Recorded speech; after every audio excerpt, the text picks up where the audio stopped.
Mishpatim.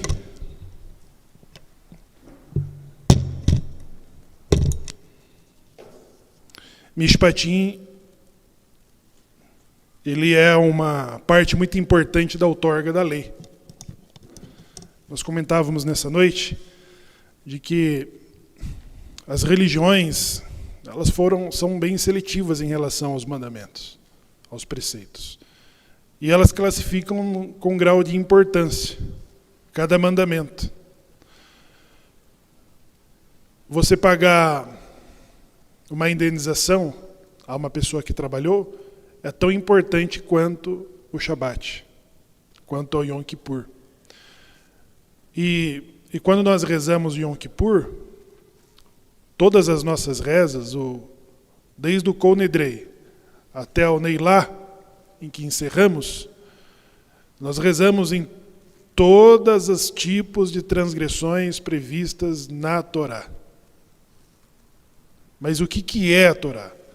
A Torá é o conjunto de leis, preceitos, estatutos e juízos. E esse conjunto de leis foi codificado por Moshe ben Maimon, e hoje nós sabemos que existem 613 mandamentos, dos quais 248 são mandamentos positivos e 365 mandamentos são proibitivos. Outros chamam de mandamentos negativos. Essa é a Torá. Com mandamentos morais, cívicos, com mandamentos trabalhistas, com mandamentos de segurança de trabalho, garantindo o direito de toda uma sociedade, da mulher, da criança, como que procede o exército. Tudo está previsto nessa lei. E esta lei é o que mantém uma sociedade elevada,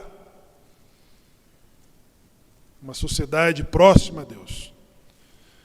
Não importa o quão religiosa ela seja, ou ela deixa de ser.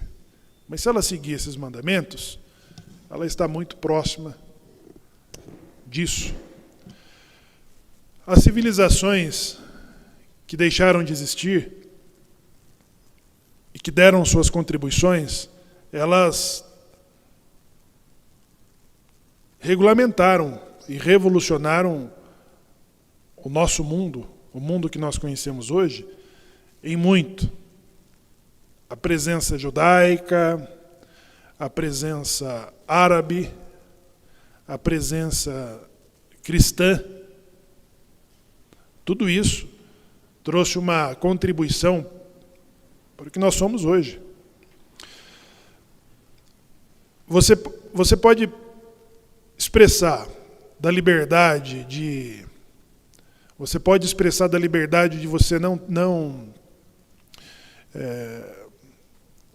a liberdade que nós temos. Não gostamos de que ela seja mexida. A liberdade de expressão, a liberdade de ir e vir.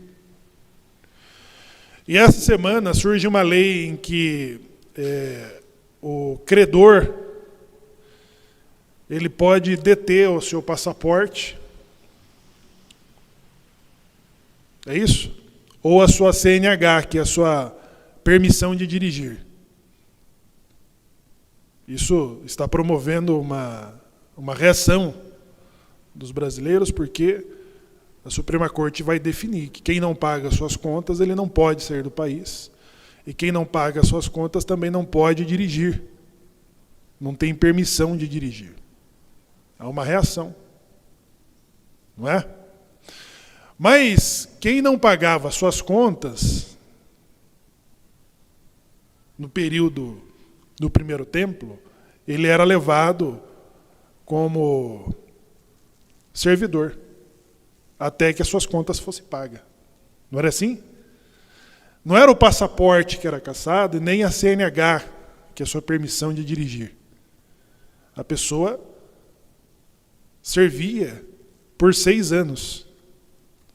Tomei um empréstimo,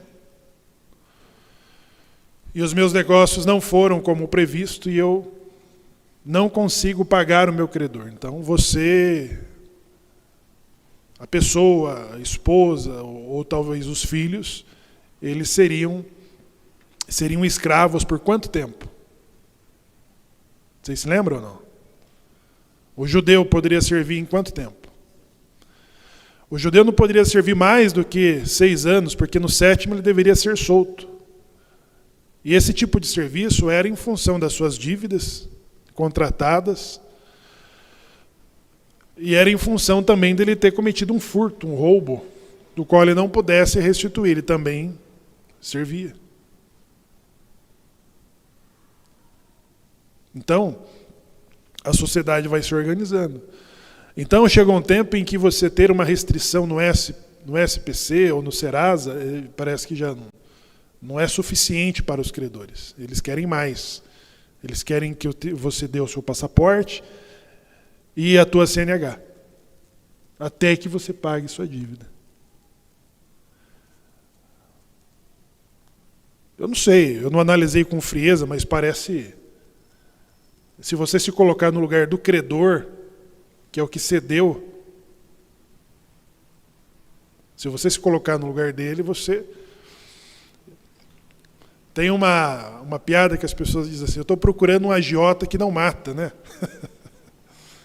As pessoas precisam de crédito, as pessoas recorrem ao crédito e elas não analisam. Porque o crédito é um produto que você compra. De repente o Danilo vai nos falar com mais precisão sobre isso aí, porque é da área dele. Então, quando você contrata um crédito, você não analisa os juros que está em vigor, as correções, as taxas daquele empréstimo, o modelo que você contratou, e de repente você está no meio de um problema enorme que você não tinha quando você entrou.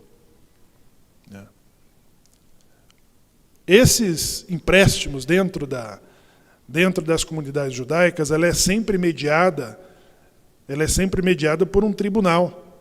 Dependendo do valor, um tribunal rabínico faz essa mediação de acordo com as leis. As leis que regem o credor e o que toma o crédito emprestado. E é isso, pessoal. As coisas vão se ajustando. E nós contratamos serviços, nós contratamos pessoas. E nós vamos nos organizando em relação a esses preceitos. Do buraco, do animal que mata. As pessoas que têm pitbull. Não está aqui o pitbull, tá? Mas ele é um animal. Ele é um animal que representa uma ameaça às pessoas. Então, eu vou procurar saber o que a lei diz sobre um pitbull quando eu tiver um. Não é? Só quando eu tiver um? Não. Não, porque eu tenho filho, eu tenho filha, eles andam na rua, e lá na rua, a pessoa que anda com um animal desse, ela representa um perigo a qualquer pessoa. Eu falo crianças, porque de repente a reação de defesa num ataque de um bicho desse, ela não vai ter a reação de se defender. Porque o instinto do animal, ele não faz essa classificação. Não, essa criança é muito novinha, eu vou atacar o Mihaelo, que é o que ergue a Torá. Não. O instinto dele é de atacar. Então, quem tem o pitbull, ele tem que usar a focinheira, ele tem que andar, ele tem que ter a coleira, ele tem que ter as braçadeiras de que seja compatível com a força daquele animal, para ele transitar na rua junto aonde tem crianças e pessoas. Entendeu? Então são coisas assim. Quando nós saímos com o nosso carro, quando nós contratamos um diarista, nós contratamos um profissional, ou quando somos contratados, então Todas essas questões, pessoal, são leis orgânicas, de que muitas civilizações, muitos povos deixaram de existir exatamente por não regularem as leis, não terem leis. Então, por mais ditador de que seja um regime, se ele tiver regulamentos, ele faz uma sociedade funcionar. Vocês se lembram, por exemplo, de Saddam Hussein, no Iraque? Um ditador. O ditador Saddam Hussein. Aí o Saddam Hussein foi derrubado porque ele era um ditador. Aí você olha para o Iraque com o Saddam Hussein e para o Iraque sem o Saddam Hussein. Aí você tem que avaliar da seguinte forma: ficou melhor sem ele? A pergunta para os americanos. Ficou melhor sem ele lá? Não. Não ficou melhor sem ele porque virou uma anarquia. Não há regras, não há leis, não há princípios. Surgem vários grupos de que provocam guerras civis. Trouxe instabilidade para uma sociedade que vivia sob uma ditadura em que regiam as coisas funcionavam. Aí você aumenta o índice de criminalidade, de roubo, de assalto, de morte. E você põe toda uma sociedade em risco. A Líbia, a mesma coisa, a Líbia. Muammar Gaddafi era um ditador, não era um ditador?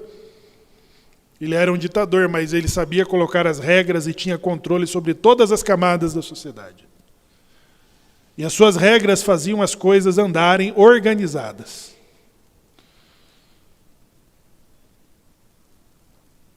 E nós que prezamos pela liberdade, nós precisamos ter uma democracia, obviamente, em que todas as coisas funcionem, mas nós precisamos ter a nossa contribuição, porque quando você derruba uma organização, você precisa analisar se você vai conseguir dar continuidade depois que você tira uma figura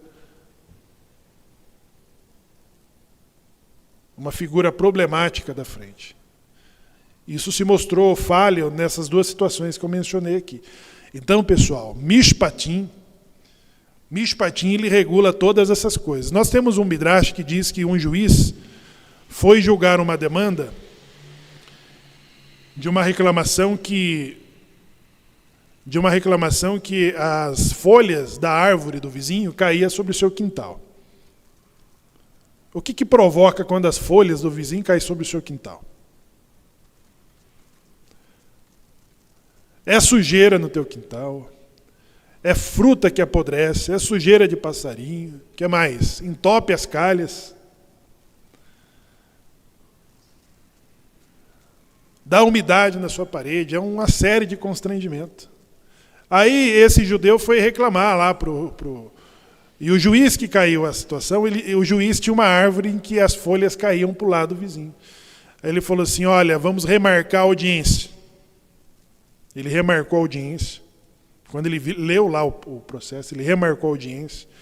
Ele correu lá e cortou, podou a árvore e livrou o vizinho do constrangimento que ele estava impondo sobre o vizinho. Aí, quando ele voltou para julgar aquele caso, ele exigiu que aquele judeu cortasse a árvore que prejudicava o vizinho. Você sabe o que a pessoa disse ao juiz? Mas o senhor também tem uma árvore que vai na casa do seu vizinho. O juiz falou, então, olha como está e faça igual a minha. A pessoa foi lá e o que ele encontrou? Encontrou uma situação regularizada, em que a árvore do juiz não prejudicava o seu vizinho. Você viu como a harmonia retoma? Você consegue dar um shalom para o seu vizinho que entope tua calha, que umedece sua parede, que suja seu quintal? Então você vai tirando a harmonia, vai tirando o clima, né? E principalmente se você reza na mesma sinagoga que esse vizinho. Então as coisas vão trazendo um colapso. É vingança, é o ódio gratuito, é o ódio, não é o ódio gratuito. O ódio gratuito é aquele que você não tem motivo, mas quando você é instigado pela pessoa que insiste em andar fora da linha, você vai criando uma amargura de que a Torá diz assim: não odiarás a teu irmão. Mas antes dela falar de você não odiar a seu irmão, o que ela te ordena? Ela está proibindo você de odiar, certo ou não? Mas o que eu tenho que fazer antes para que eu não seja tomado por um sentimento de amargura e ressentimento e depois isso se transformar em ódio contra o meu irmão? Alguém tem uma opinião? Há um remédio. Há um remédio para que a amargura não tome o meu coração. O que eu tenho que fazer? Ser feliz. Ramon. Ser feliz. Ser feliz enquanto a árvore do vizinho está entupindo a tua calha, molhando o teu quarto, estragando a sua parede, a sua pintura, sujando o seu quintal.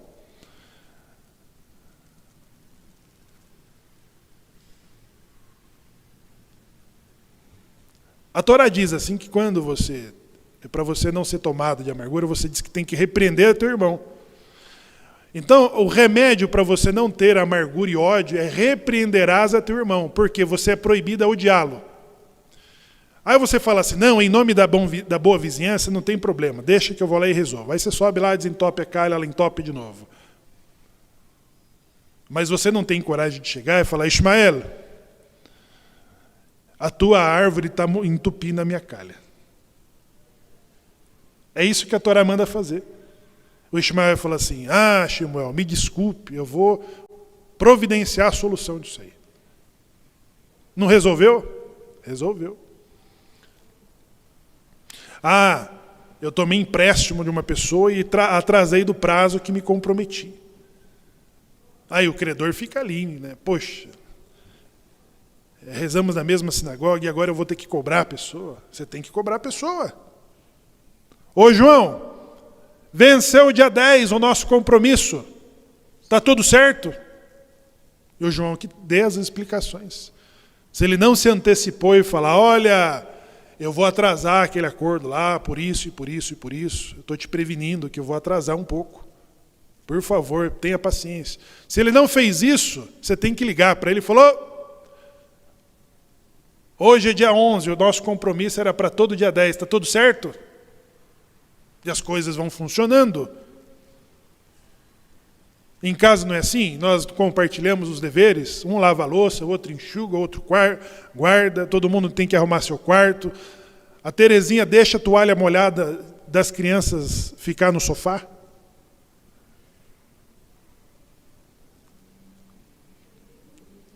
Se ficar uma toalha molhada lá, o que acontece? O tempo fecha. Vem uma energia da Terezinha assim e consome os olhares, a fala. Ela já responde, o que foi? Né? Porque tem alguma coisa errada na situação. E isso em todas as camadas. Começa de casa, da sinagoga, da escola, do trabalho, da cidade. Porque todas as nossas escolhas, pessoal, todas as nossas escolhas, elas vão melhorando o mundo, gente. Você fala, não, eu sou tão insignificante porque eu não sou o rabino, eu não sou o razan, eu não sou o prefeito, não sou o vereador, não sou o policial, eu não sou o delegado, não sou o juiz. E você pensa que toda a organização da sociedade vem dessas cabeças. Não, vem da nossa casa. Tudo começa a se organizar dali. Porque se você larga a toalha molhada no sofá da Terezinha, quando você estiver na sinagoga, o que você vai fazer? Vai largar as coisas suas para trás, para outro e ir recolhendo. Você larga uma xícara com leite ali, ó. Você larga uma xícara lá. Você vai espalhando a sua bagunça, Porque é assim que funciona na tua casa, é assim que vai funcionar no teu trabalho, é assim que vai funcionar na sinagoga, e é assim que você vai admitindo e você vai filtrando a sociedade como você. Se você não devolve o troco, você vai se preocupar com o vereador que meteu a mão no dinheiro? Não, porque nós vamos nivelando toda a nossa sociedade a partir daquilo que nós somos, mesmo que nós não sejamos o prefeito e o delegado. É só o jardineiro, o porteiro e o operário. Mas toda a nossa organização, as nossas escolhas, ela vai redefinindo a nossa sociedade. Porque na medida que você é aquela pessoa certinha, que que quer que todo mundo se enquadre nas regras da casa, e as regras da casa tem 2 delegados, é o Ismael e a Terezinha. É eles que estabelecem as regras da casa. Não quero xícara suja em cima dos móveis aqui. Não quero toalha molhada em cima dos lugares. E obedeçam todas as pessoas que se acomodarem e se hospedarem ali. Não é assim? Quando você entra na empresa, tem regras para você entrar e tem regras até a hora que você sai. Regras de segurança, regras de limpeza, regras de produção, horário para entrar, horário para sair, horário de intervalo. Olha que coisa chata essa paraxá está ficando.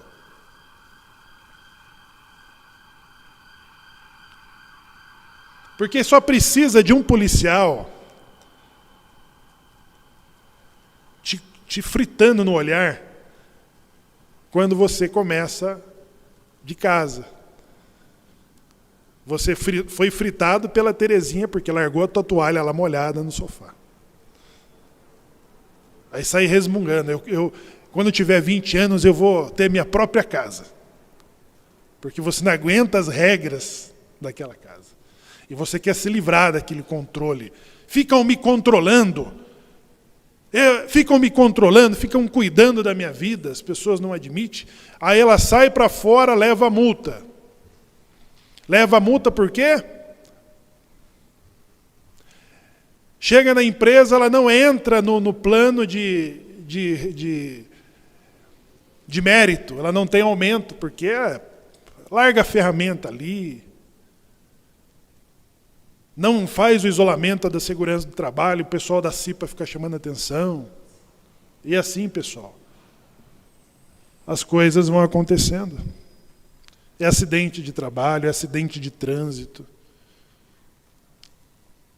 E nós vamos ultrapassando os limites, de forma que a nossa mente, ela começa a filtrar a sociedade da forma como nós somos.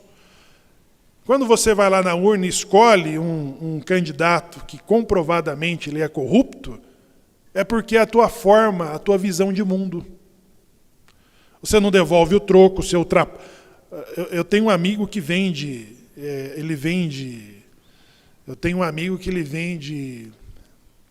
papel para recicle, mas de sobra de material do trabalho dele. Ele gera lá 1 tonelada de papel. Aí na semana que o cara vai coletar, ele vai com a mangueirinha e rega o papel porque ele acha que vai brotar. Vai com a mangueirinha e rega assim, ó. Aí o cara vai chegar na terça-feira e vai pesar aquele papel. Como que vocês acham que vai estar? Entendeu? Ele pega as vendas dele, sai 5 da manhã para furar a fiscalização, porque ele não emitiu nota, ele sonegou. Quando essa pessoa vai nas urnas, você sabe quais são as suas escolhas? São iguais a elas. E aí nós vamos tendo um colapso social. Um colapso social vai começando a ter aceitação nesse tipo de comportamento. Então, quando a Torá falou lá na última porção de Itró, não terás outros deuses diante. Nós queremos ter relação direta com Deus.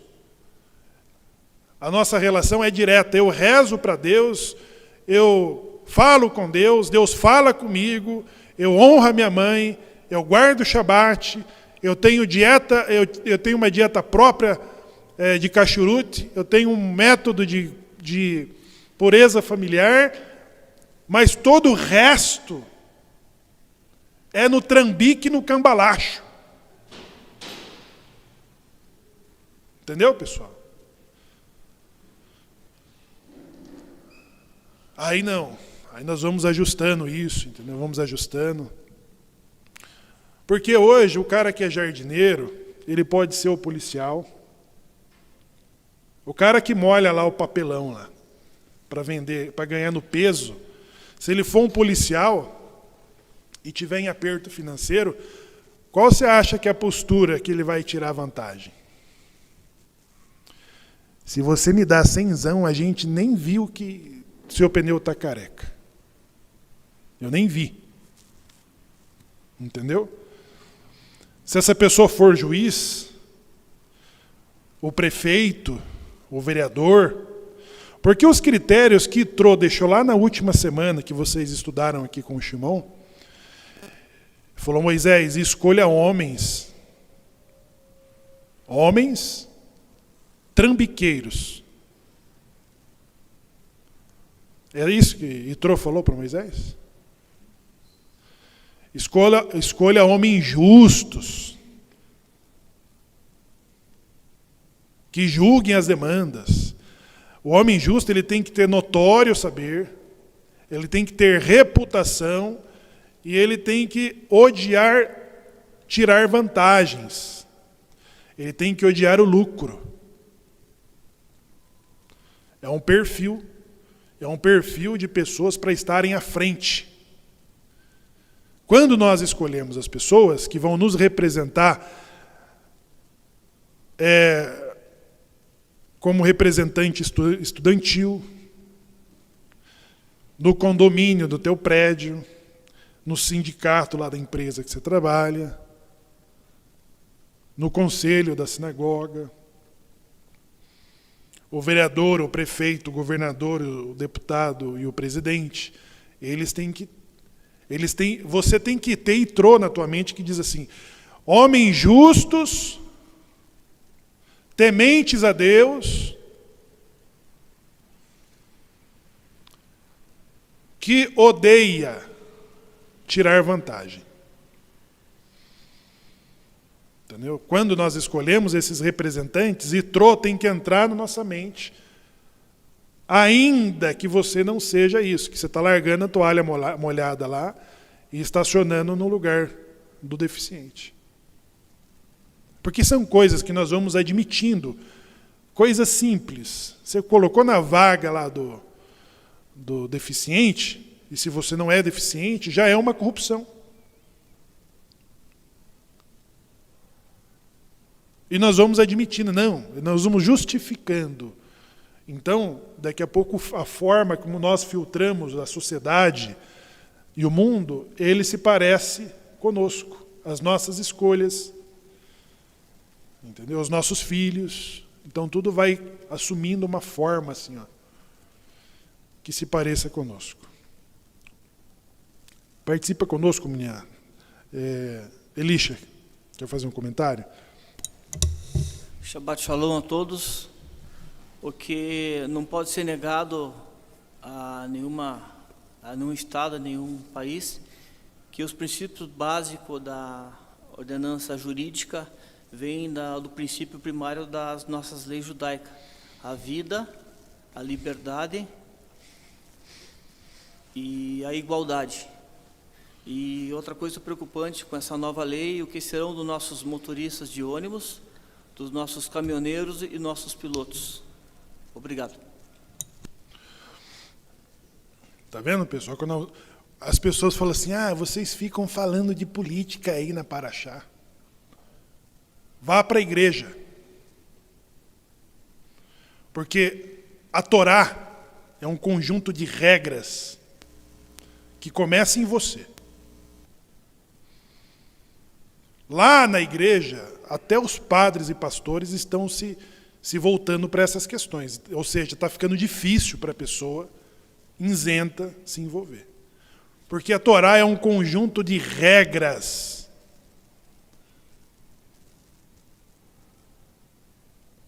é uma organização social, política e religiosa. O colapso da civilização de Noé, qual foi? Era porque eles não faziam Shema Israel e não guardavam o Shabat? Qual foi o motivo do colapso da civilização de Noé?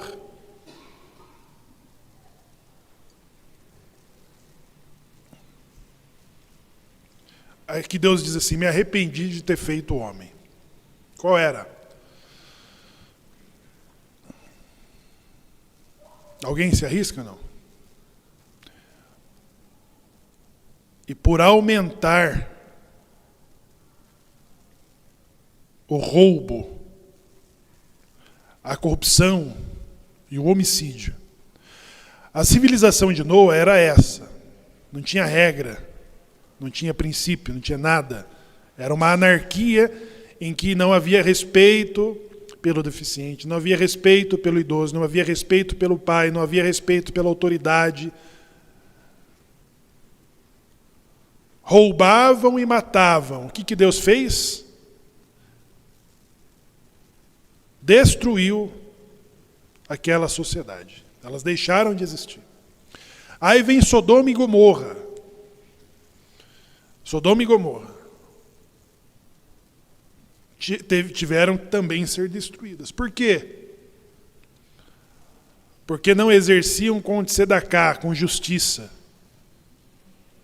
Eles eram extremamente ingratos. Eles eram insolentes e cruéis. O que aconteceu? Deixaram de existir. Aí aparece Jonas, e vai para Nínive, com o seguinte decreto. Joná, vá lá e proclame que Nínive é corrupta. E de que se eles não mudarem o seu comportamento, eles serão destruídos. Eu pergunto para vocês, os governantes de Nínive tinham quais referências sobre sociedades? Quando chegou lá, Joná, que resistiu para ir, e falou, olha, Nínive, vocês serão destruídos se vocês não mudarem o comportamento e fizerem techuvá. Eles eram judeus, Nínive? Eles eram israelitas? De qual tribo era Nínive? Eles não eram israelitas. Aí Nínive tinha sim. Nínive tinha em mente o que aconteceu com Sodoma e Gomorra. Nínive tinha em mente o que aconteceu com a civilização de Noé. E ele falou assim, 3 dias de jejum, todos com panos de saco, e nós vamos mudar o nosso comportamento. Foi destruído Nínive? Houve uma mudança de comportamento. Quando o rei Avimelech mexeu com uma mulher casada, de um patriarca, e Deus o advertiu dizendo, não mexa com essa mulher. O rei questionou a Deus dizendo, porventura o Senhor matará o justo? Porque este homem disse que era irmã dele, não que era esposa dele. O Senhor destruirá toda uma nação justa? Eles não eram também das tribos, mas eles tinham em mente do que havia acontecido com aquela civilização. Então, quando nós olhamos para o mundo globalizado, em que a informação ocorre, você olha para os países e os seus resultados, eles são prósperos, eles são ricos, eles têm a sua defesa, eles são respeitados pelos outros países, então olha para o comportamento do seu congresso, do seu tribunal, dos seus presidentes, da sua sociedade, e veja se há corrupção, e veja o nível de corrupção em que há desses países desenvolvidos e dos países que estão em miséria. Porque nós partimos do princípio de que Deus só julga os muçulmanos, os cristãos ou os judeus. Não. Você acha que as outras nações estão fora do controle de Deus porque eles não leu o Alcorão, o Novo Testamento ou a Torá? Não. Nínive não tinha Alcorão, não tinha Torá, e não tinha Novo Testamento? Mas as leis que regem o universo e as sociedades. Entendeu? E assim, pessoal, as coisas vão. E nós, os judeus, entre as nações, nós vamos adotando nós vamos mudando toda uma sociedade através da nossa casa. Nós vamos influenciando a nossa sociedade. Assim, ó. Por mais insignificante que sejamos nela. O jardineiro, o gari, eu digo uma insignificância assim, de relevância, de mando.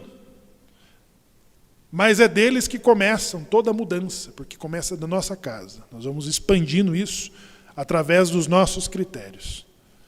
Aí você vai ver o jardineiro tendo um filho na formação de medicina. É ou não é?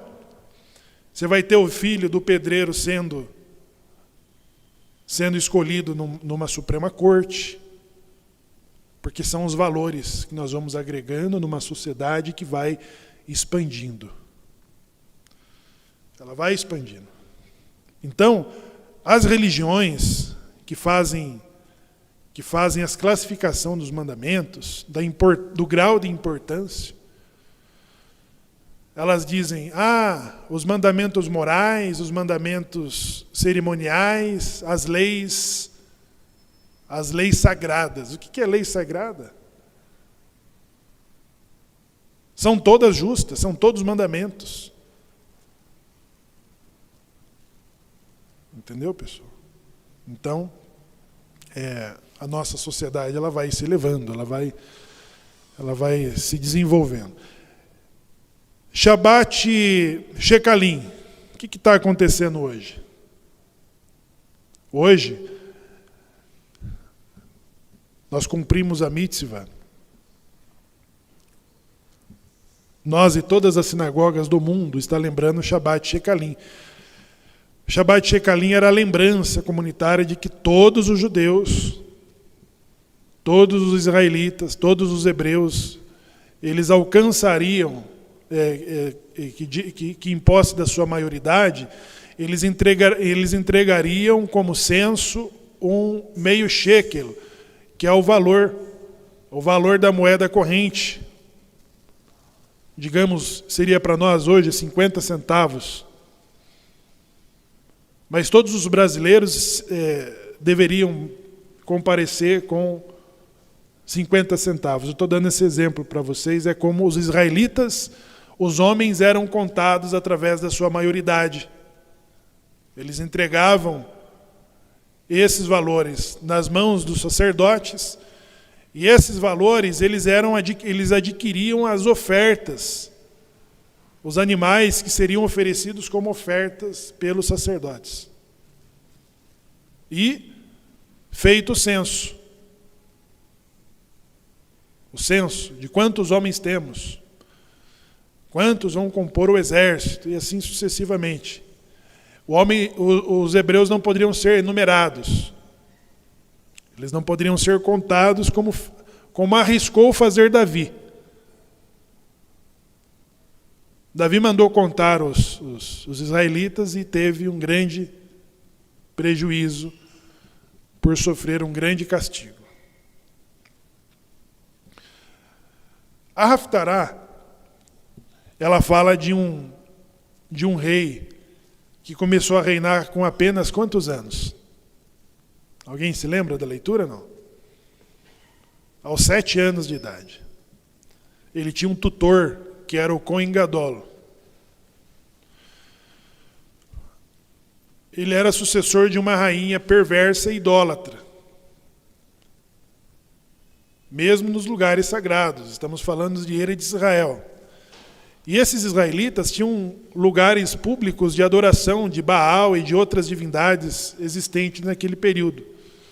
Então, quando o rei ele conversa com o sacerdote já com 23 anos, ele diz assim, por que a casa de Deus está toda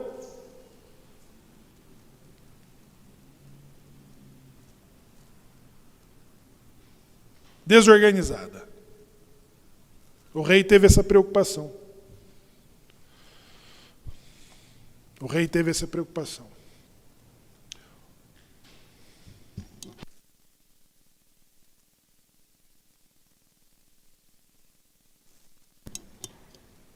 Então o rei teve a preocupação em falar: por que a casa de Deus está com vazamento, com as madeiras apodrecidas, os tijolos faltando? Por quê?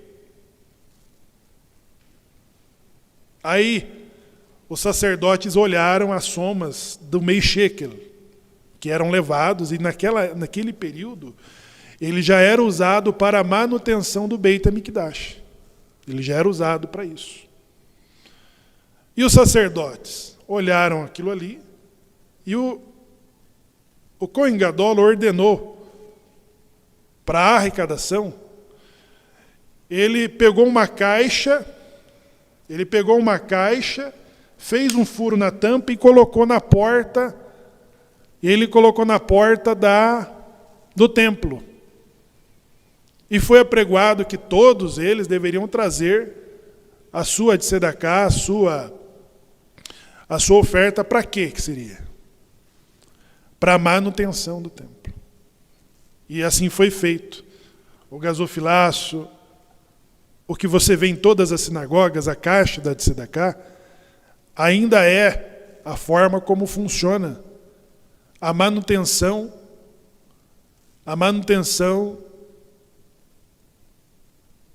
dos prédios da sinagoga. Aí eles arrecadaram lá uma soma e foram contratados os pedreiros, os carpinteiros, os instrumentos de prata, os instrumentos de ouro de que os levitas tocavam e cantavam. E ainda sobrou uma soma de que o tesoureiro passou aos sacerdotes para adquirirem os animais para os sacrifícios de elevação. O meio shekel, ele é levado antes de Nissan, que é quando nós celebramos o Pessa.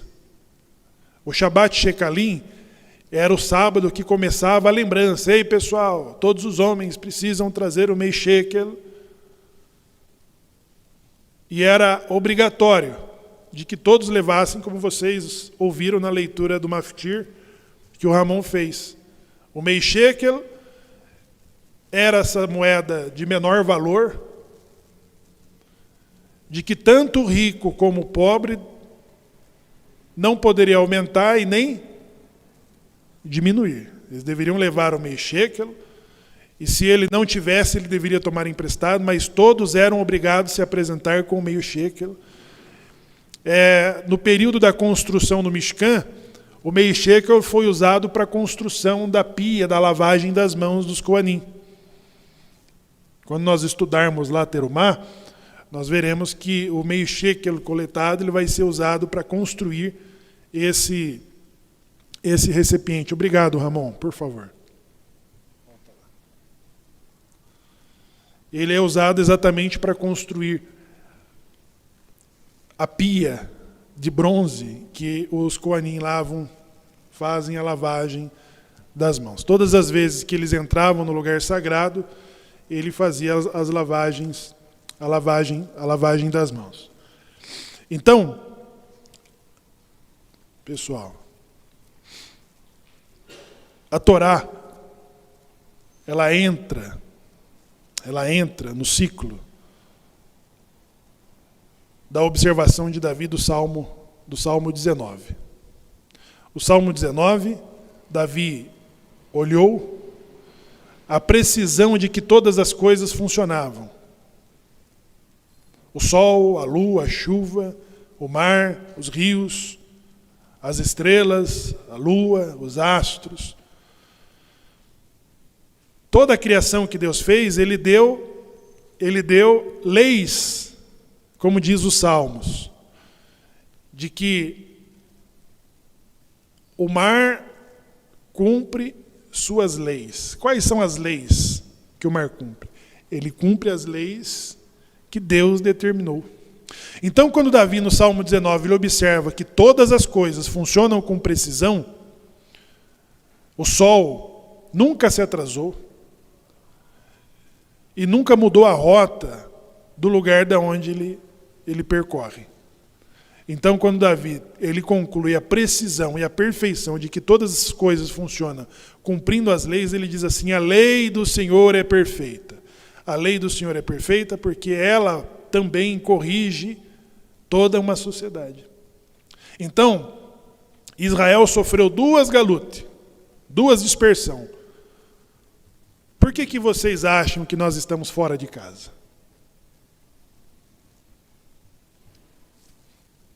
De férias?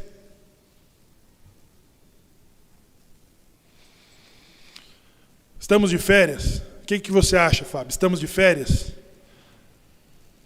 Por que nós merecemos não estar lá? Na tua opinião. Então, quando nós temos ali as duas situações da destruição do primeiro e do segundo templo, o que houve? Todos os profetas que vieram, o profeta Jeremias, o profeta Ezequiel, ele compara o comportamento judaico do período da destruição do primeiro templo como os de Sodoma. A tua irmã, ele diz. Os comportamentos judaicos daquele período, ele não respeitava esses princípios básicos do descanso da terra. Eles aumentavam o período dos escravos, não emprestavam seu dinheiro aos que precisavam, os que precisavam não pagavam empréstimo. Foi descontrolando a economia, foi descontrolando toda uma sociedade a ponto de que ela já não tinha mais distinção de comportamento dos outros países, entenderam? São essas leis, são esses mandamentos, né, que nós precisamos atentar. Então, quando uma sociedade, não importa o quão religioso ela seja, seus sacerdotes oferecem sacrifícios, o incenso é aceso, o altar é mantido, tudo estava funcionando religiosamente, só não as leis que regem a sociedade como povo sacerdotal. O povo sacerdotal é aquele que usa uma quipá, uma peote, um talite, um tefilim e que reza o chamado 2 vezes. É isso que é ser povo sacerdotal? É isso que é ser nação sacerdotal? Não só isso. Mas também pagar o imposto, mas também manter as nossas obrigações sociais. Isso é ser nação sacerdotal. Então, quando o profeta falava, ele não estava censurando só um comportamento religioso. Ele estava comparando a Sodoma e Gomorra um comportamento social vicioso, de que entrou em colapso, e de que já não tinha mais distinção do comportamento judaico, de que antes, de que traz o título de nação sacerdotal, não tinha mais diferença do comportamento dos demais povos em quase nada. Então, para que Deus não destruísse os judeus, como fez com a civilização de Noa, como fez com a civilização de Sodoma e Gomorra, o que ele faz? Ele não destruiu pelas promessas e do acordo que ele tem com os patriarcas. Nós vivemos, nós rezamos, nós começamos as nossas orações falando pelos méritos de Avraham, Magen Avraham, o nosso escudo. Aí, para Deus não destruir os descendentes de Avraham, o que ele faz? Ele destrói o templo e expulsa esses judeus para aprenderem a se ressocializar. Quando o cara tem que ir para a prisão, para a cadeia, nós não rezamos nas bênçãos da manhã? Bendito sejas tu, eterno nosso Deus, que dá as liberdades a quem? Aos prisioneiros, a quem vai preso. Então, quando nós precisamos ir para a prisão, ser substituídos, ser expulsos, é porque o nosso padrão de comportamento ele baixou para o mínimo, abaixo do mínimo. Então, ser nação sacerdotal é conhecer as regras do Shema, dá-me, dá, é conhecer todas as outras regras, né, que nos mantêm com um padrão elevado de comportamento, de postura, de honestidade, de integridade, em todos os setores da vida. Né? Para uma pessoa de qualquer outra civilização falar assim, eu não tenho medo de fazer negócios com o judeu, porque eles são honestos. Eu não tenho problema de contratar um judeu para trabalhar na minha empresa, porque eles são pontuais, produtivos, inteligentes, competentes, honestos. É esses atributos que tem que estar junto com a Kippá, junto com a Peote, junto com a Torá, junto com o Sidur. Então os povos vizinhos têm que olhar para um judeu e sentir esses atributos elevados. Ah, você é judeu, então você já está contratado. Não preciso nem ler teu currículo. Por quê? Porque toda a sociedade vai ter uma referência positiva acima da média de um judeu no campo da produtividade, da competência, da honestidade, das regras.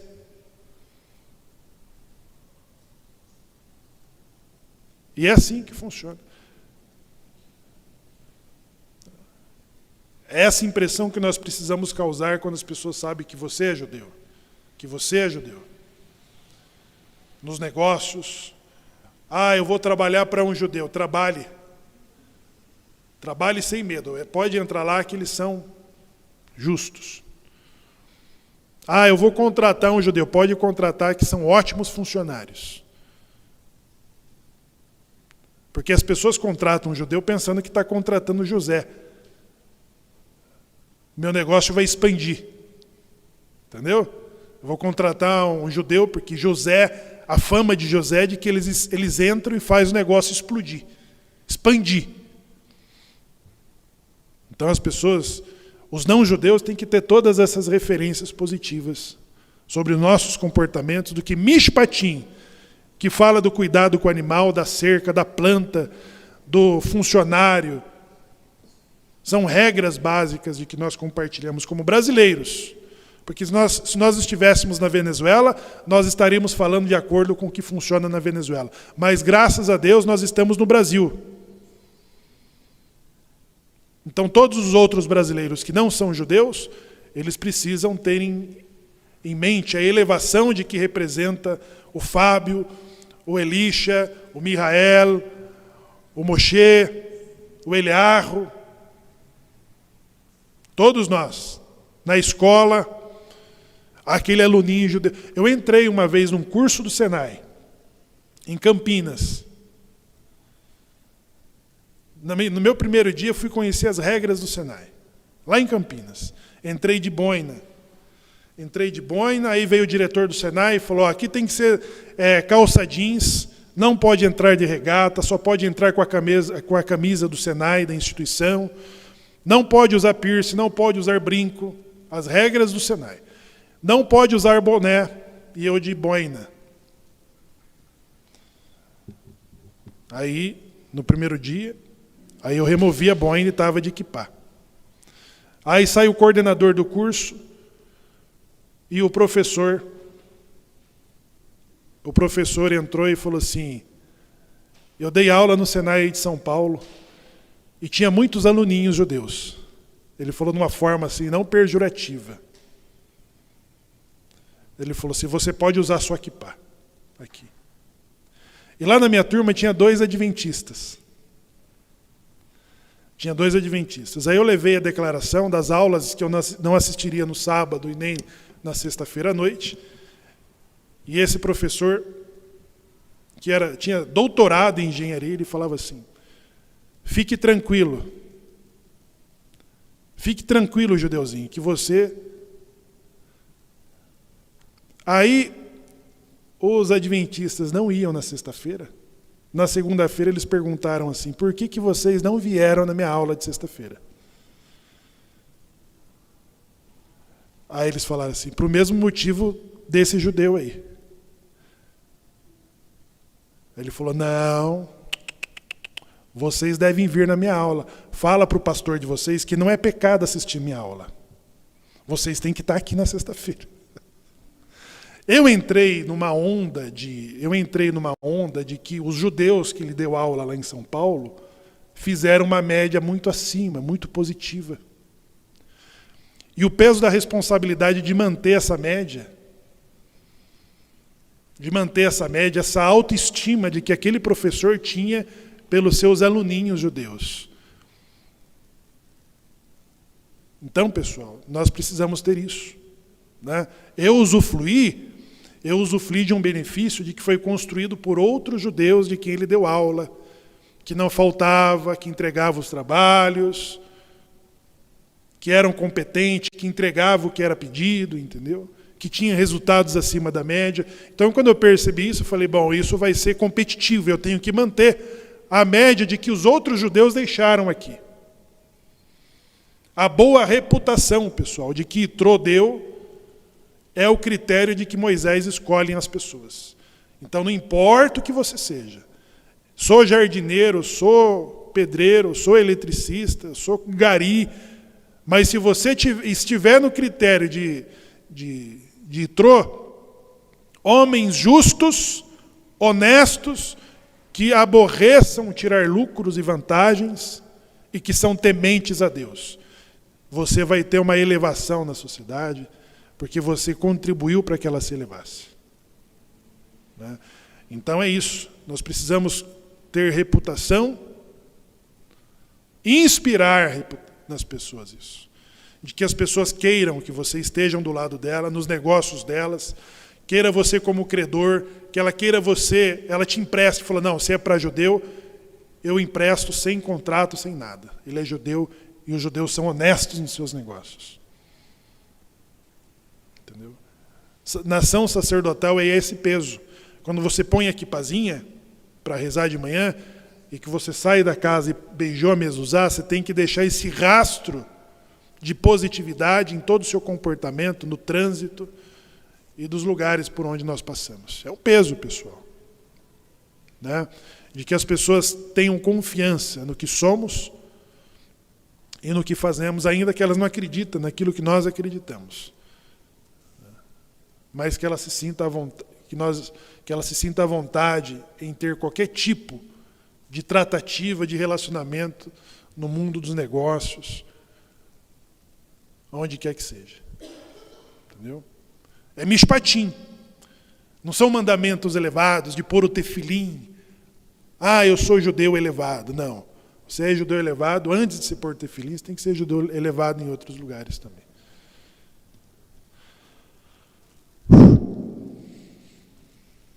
Testando o microfone. Então vamos, pessoal, para o Kiddush, agradecendo a Deus pela oportunidade.